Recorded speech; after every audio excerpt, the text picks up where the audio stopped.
좋은 마음의 밭이라는 제목으로 함께 말씀 나누도록 하겠습니다. 우리 1절 말씀 같이 한번 읽어보겠습니다. 시작. 예수께서 다시 호숫가에서 가르치기 시작하셨습니다. 수많은 사람이 예수 주위에 모여들었기 때문에 예수께서는 호수에 배를 띄우고 배에 올라 앉으셨습니다. 사람들은 모두 호숫가를 따라 앉아 있었습니다. 아멘. 오늘 마가복음 4장 1절은 이렇게 시작합니다. 예수께서 다시 호숫가에서 가르치기 시작하셨습니다.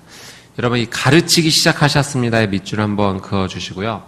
저희가 이 마가복음 큐티를 해나가면서 또 예수님의 삶을 저희가 묵상하고 또 가까이 하면서 드러나는 예수님의 중요한 이 행동 중에 하나는 예수님께서 가르치셨다라는 그 말씀이 너무나도 많이 나온다라고 하는 사실이죠. 오늘 말씀에서도 예수님은 또 가르치기 시작하셨습니다.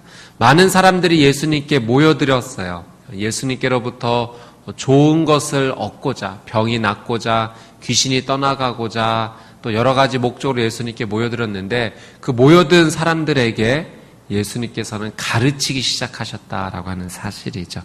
여러분, 예수님을 믿는다라고 하는 것은 무엇입니까? 내가 예수님을 믿는다라고 하는 것은 내가 예수님의 삶을 담고 싶다. 그분이 이 땅 가운데서 사셨던 모습 때도 나도 그렇게 살고 싶다.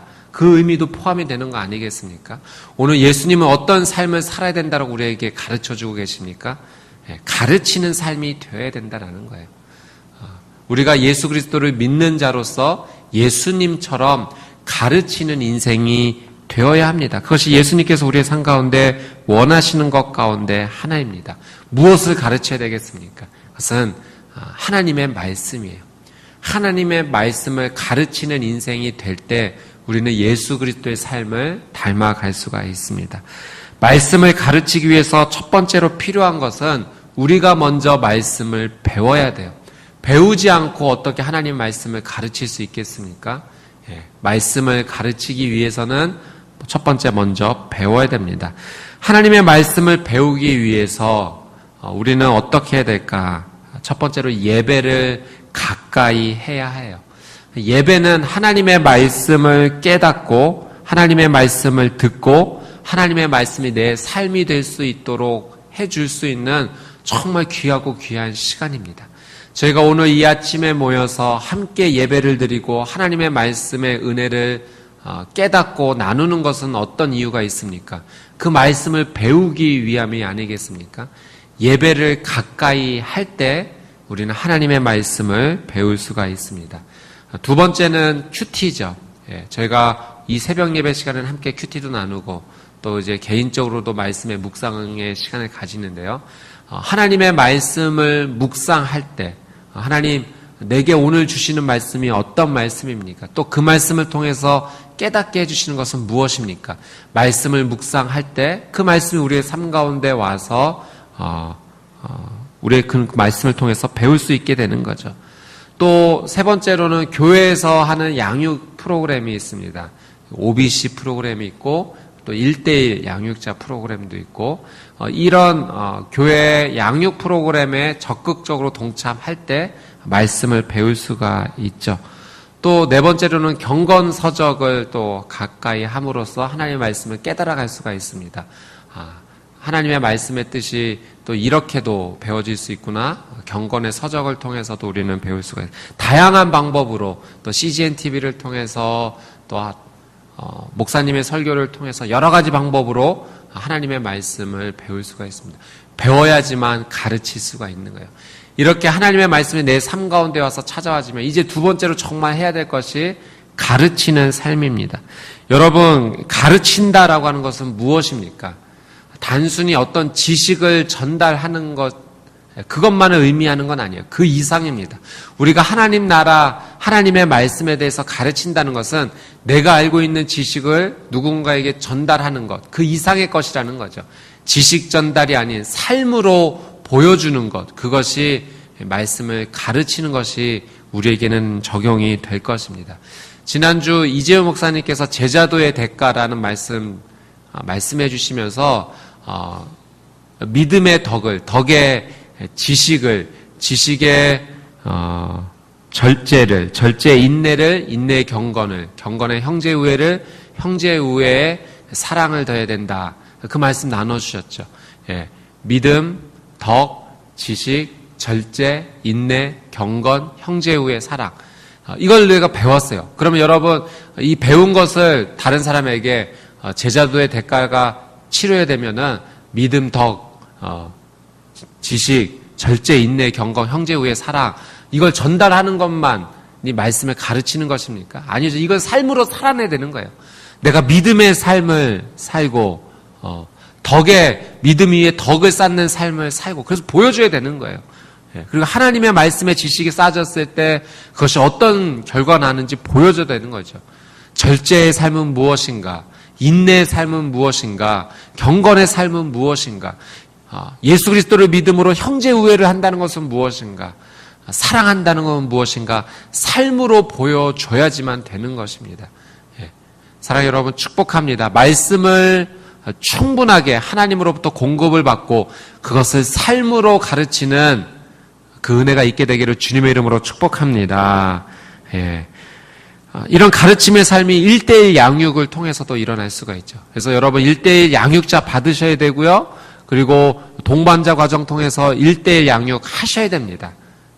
내가 받은 은혜 나누는 것, 그것은 하나님께서 원하시는 삶이에요.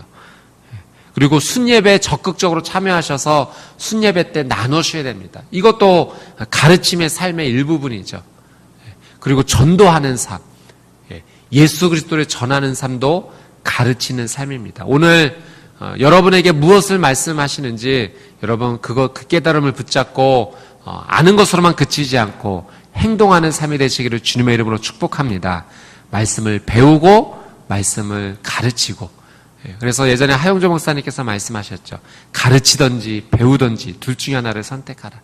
우리 예수 그리스도를 믿는다는 삶은 그런 삶이 되는데 예수께서 보여주셨어요. 가르치는 삶. 우리 2절 말씀 같이 한번 읽어보도록 하겠습니다. 2절 말씀 시작. 예수께서 비유를 들어 그들에게 여러 가지를 가르치셨습니다. 그러면서 이렇게 말씀하셨습니다. 이 전과는 다른 방법으로 이제 가르치기 시작하셨어요. 어떻게 가르치셨습니까? 비유를 들어 가르치셨다. 여러분 비유에다가 동그라미를 한번 쳐주시고요. 이 비유에는 특징이 있죠. 이해하기가 쉬울 수도 있고 이해하기가 어려울 수도 있습니다. 누군가에게는 그 가르침이 가슴으로 너무나 쉽게 와닿을 수 있지만 누군가에게는 이것이 무슨 의미인가 와닿지 않을 수도 있는 것이 비유입니다. 왜 예수님께서는 비유를 들어 설명을 해주셨을까요? 예수님께서 가르쳐 주시고자 했던 것은 하나님의 말씀, 하나님의 나라에 관한 것이었습니다. 여러분 하나님의 나라는 땅에 속한 것입니까? 하늘에 속한 것입니까? 육적인 것입니까? 영적인 것입니까?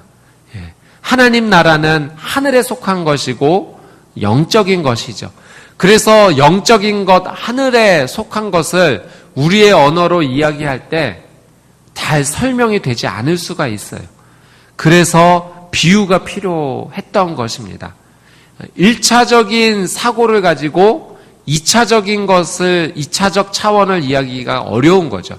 우리가 사는 3차원의 사고를 가지고 4차원에 속한 것을 설명하기가 어려운 것입니다. 그래서 예수님께서는 아마 비유가 필요하셨던 것 같아요.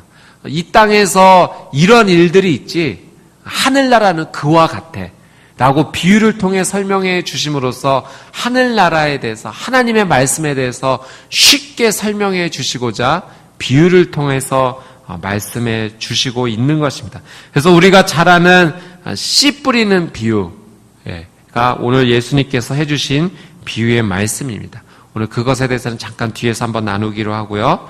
9절 말씀 한번 읽어보도록 하겠습니다. 9절 말씀 같이 한번 읽겠습니다. 시작.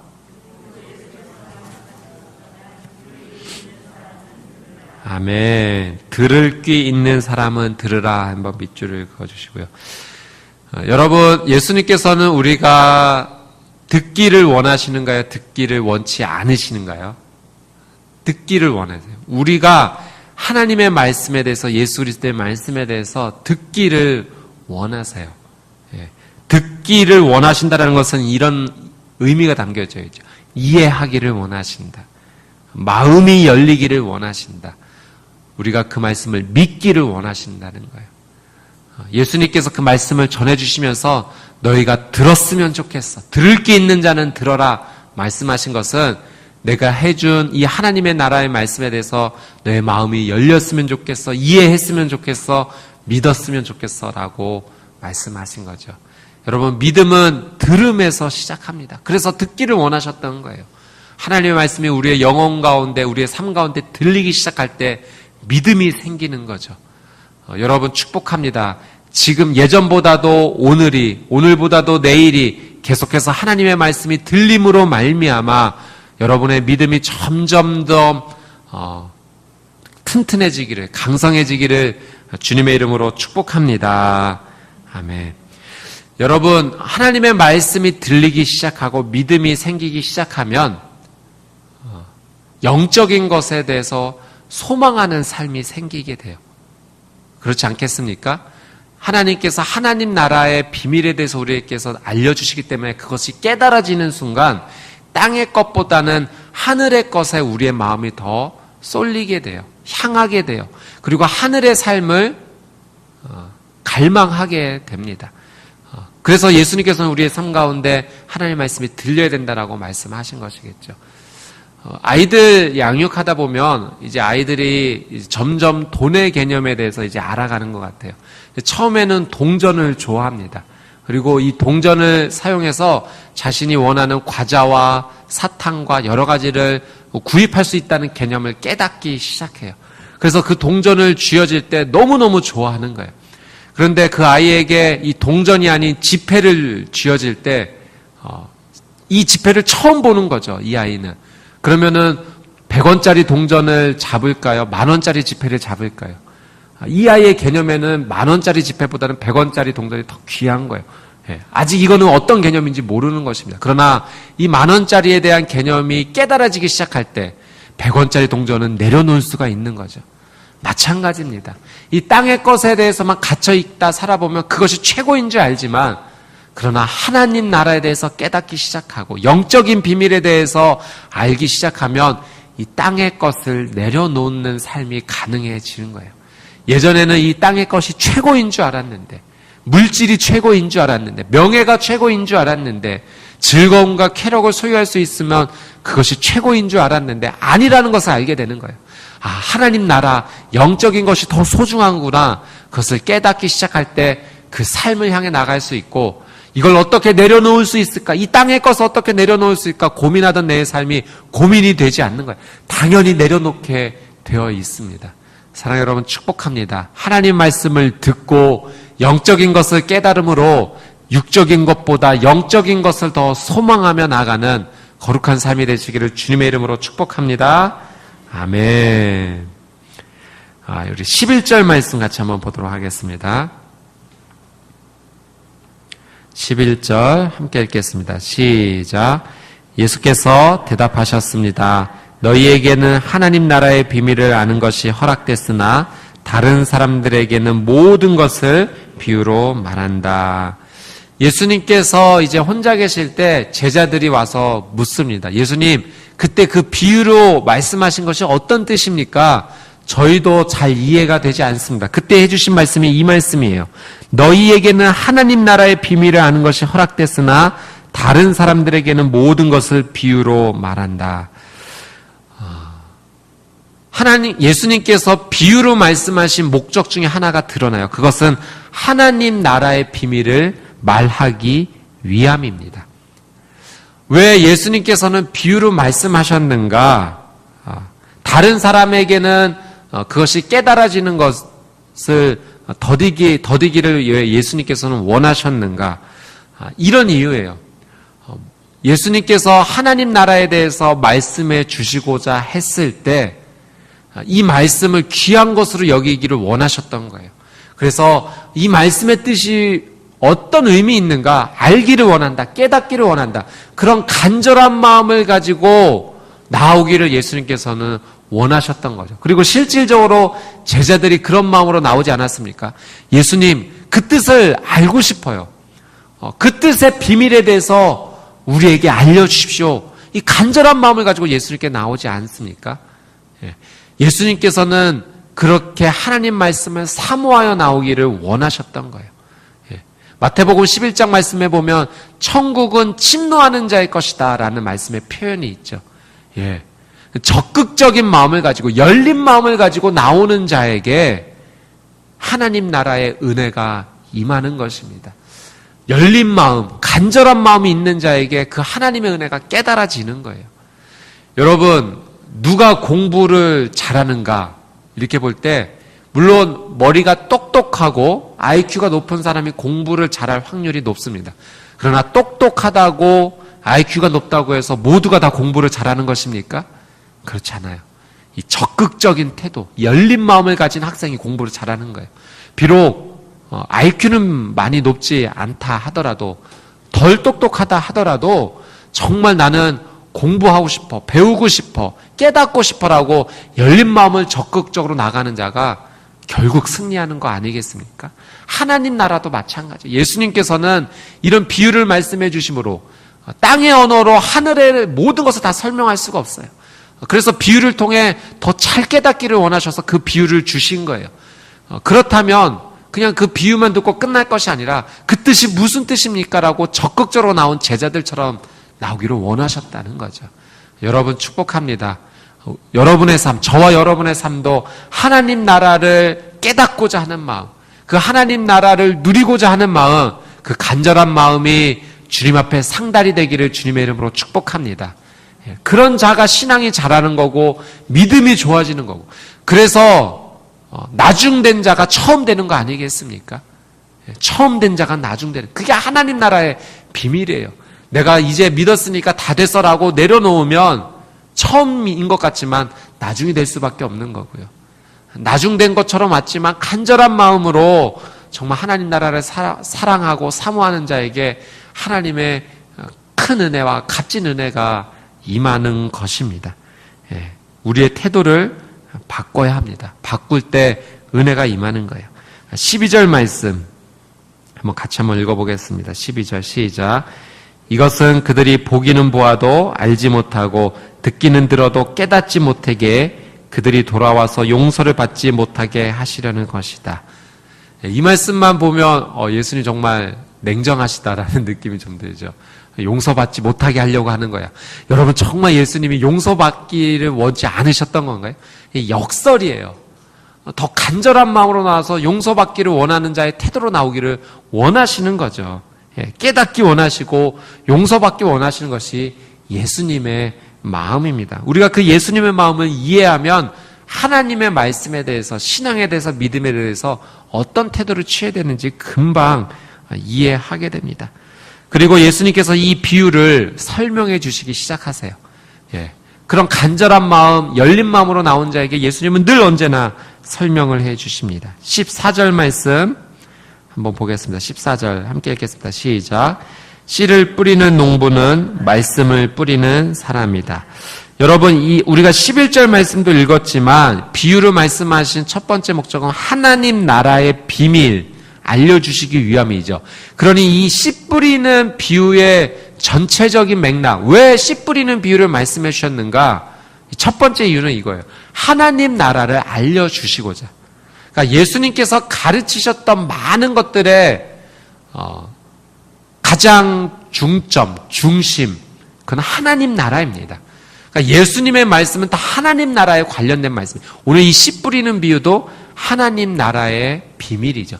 그래서 이 씨 뿌리는 비유의 의미를 우리가 이해한다면 우리가 어떤 삶을 살 수가 있습니까? 하나님 나라의 그 삶을 우리가 살 수 있는 거죠. 이 14절 말씀을 통해서 씨를 뿌리는 농부는 무엇을 뿌리는 사람이다? 말씀을 뿌리는 사람이다. 그러니 이 씨가 의미하는 것은 무엇입니까? 씨앗이 의미하는 것은 무엇입니까? 말씀이죠. 하나님의 말씀이 우리의 삶 가운데 뿌려지는 것, 그것이 하나님 나라의 시작이라는 거예요. 이 말씀이 열매를 맺게 하는 삶, 씨가 열매가 되어야 되죠. 그러니 이 말씀이 열매를 맺는 삶이 곧 하나님 나라가 이루어지는 삶이다. 그런 의미입니다. 여러분 축복합니다. 하나님의 말씀이 지금 뿌려지고 있어요. 또 여러분 우리가 처음에도 예수님께서 가르치셨다라는 것을 통해서 말씀을 어떻게 우리가 이해하고 받아들여야 되는가도 나눴습니다. 말씀이 뿌려지는 삶 가운데 열매가 맺어져서 하나님 나라를 사는 그 귀한 은혜가 있게 되기를 주님의 이름으로 축복합니다. 하나님의 말씀이 뿌려질 때 이 말씀이 열매 맺는 것을 방해하는 이 세 가지 상황이 나옵니다. 이 첫 번째 15절 말씀 읽겠습니다. 시작. 말씀이 길가에 뿌려졌다는 것은 이런 사람을 두고 하는 말이다. 그들은 말씀을 듣기는 하지만 곧 사탄이 와서 그들 안에 뿌려진 말씀을 가로채간다. 하나님 나라를 방해하는 첫 번째는 무엇입니까? 사탄이에요. 여러분, 사탄은 우리의 삶에서 하나님 나라가 이루어지기를 원합니까? 원하지 않습니까? 원하지 않아요.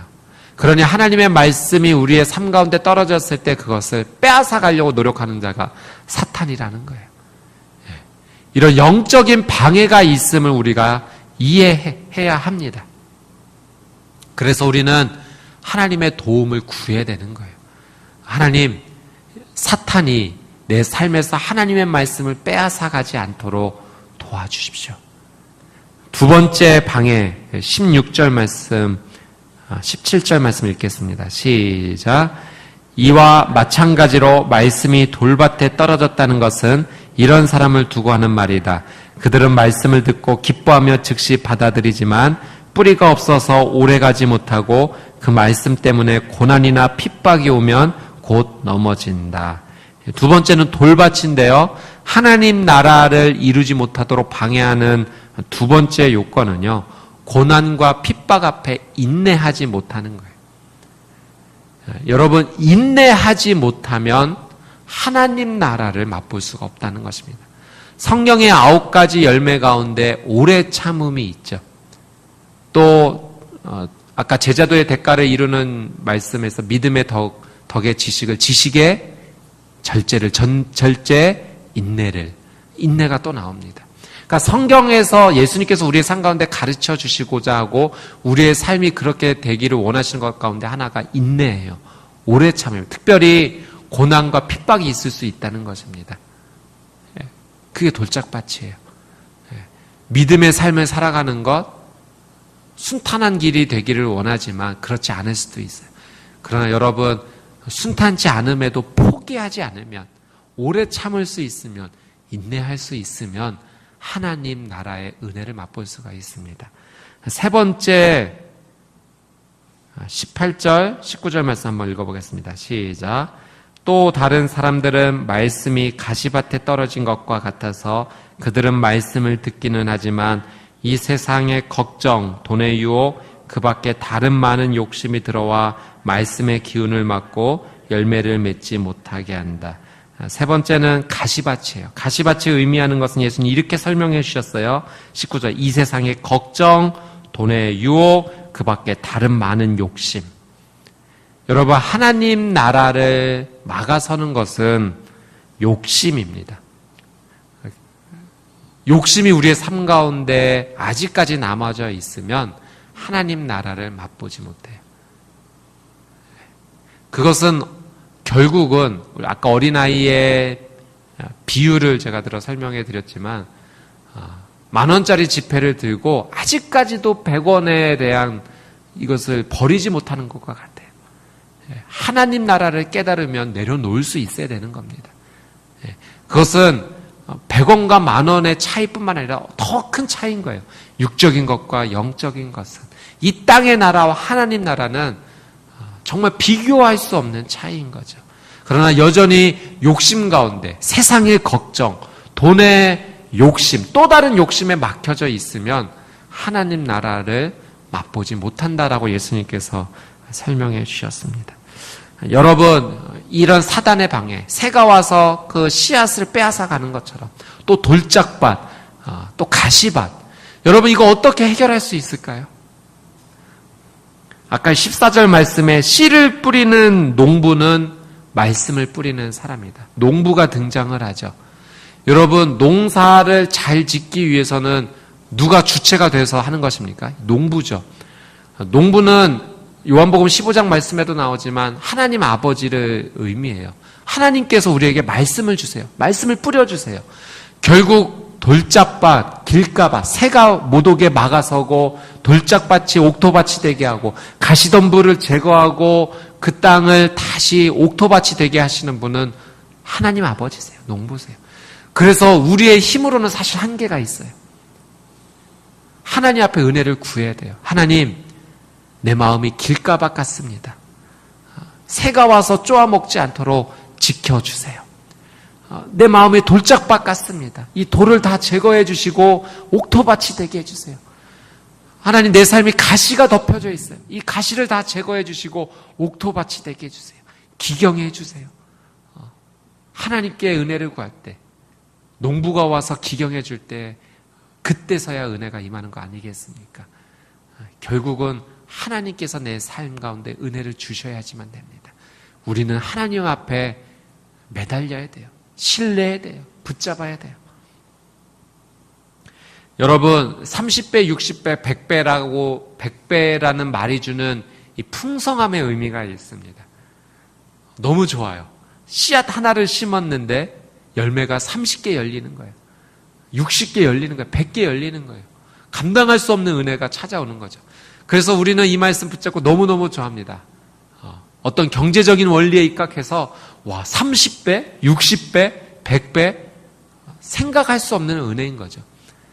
근데 여러분, 이 30배, 60배, 100배 열매가 이 땅에서의 풍성함을 의미할 수도 있는 것이지만, 아니, 어쩌면 이것은 이 땅에서의 축복 한계되어 있는 것이 아니라 사실은 하늘나라에서 열릴 열매입니다.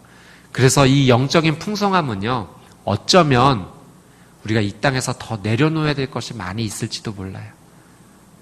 하나님의 나라를 이루는 삶은요, 하나님의 말씀이 이루어지는 삶은 이 땅에서 내 육신이 받는 축복, 그것만 한계지어져서는 안 됩니다. 그 이상의 것이에요. 그래서 어쩌면 더 내려놓아야 될지도 모릅니다. 가시밭이 덤겨져 있으면 내려놓지 못해요. 돌짝밭이 되면 내려놓지 못해요. 길가밭이면 내려놓지 못합니다. 그러나 옥토밭이 되면 내려놓을 수가 있어요. 그때서야 비로소 열매는 맺는 것입니다. 제가 어떤 한 분의 귀한 삶을 신문기사를 통해서 봤는데요. 일본인 목사님이세요. 노무라 목사님. 근데 이 목사님이 1974년에 43살이었을 때 우리나라의 청계천을 찾았어요. 그때 청계천은 빈민가였다고 합니다. 그때 이 목사님이 찾아오셨을 때 약 6만 명의 빈민촌을 이제 보게 되죠. 그리고 이제 1984년도까지 약 50차례 이상을 10년 동안 계속해서 한국을 방문하면서 이 청계천의 빈민가들을 돕기 시작합니다. 자기의 도쿄에 있는 집을 팔아서 이 빈민가들을 돕기 시작하는데 액수로 따지면 약 8억 이상을 정말 헌신하면서 돕기 시작합니다. 그리고 이런 말을 하셨대요. 일제 침략이 없었다면 6.25도 없었을 것이고 이런 빈민도 없었을 것입니다. 나는 이들을 돕는 것이 하나님께서 내게 주신 소명입니다. 그리고 이분이 얼마 전에 서울시 명예시민증을 받으셨다라는 것이 이제 신문에 나왔던 거예요. 한국은 내 인생의 기반이었습니다. 하나님이 내게 맡기신 소명의 땅입니다. 여러분, 열매 맺는 삶은 어떤 삶입니까? 하나님의 나라를 깨닫지 못했다면 목사님께서 이렇게 하실 수 있었을까요? 오늘 여러분에게 깨닫기를 원하시는 하나님 나라는 무엇일까요? 말씀을 가까이 하고 들어야 되고 깨닫기 시작할 때, 그리고 성령의 놀라운 은혜를 구하기 시작할 때 비로소 우리의 길가밭, 돌짝밭, 가시밭은 기경이 될 것이고 이 땅에 붙잡고 있었던 우리의 욕심은 내려놓게 되어질 것이고 하나님 나라의 30배, 60배, 100배 열매가 비로소 열매 맺기 시작할 것입니다. 그런 놀라운 은혜가 저와 여러분의 삶 가운데 있게 되기를 주님의 이름으로 축복합니다. 아멘.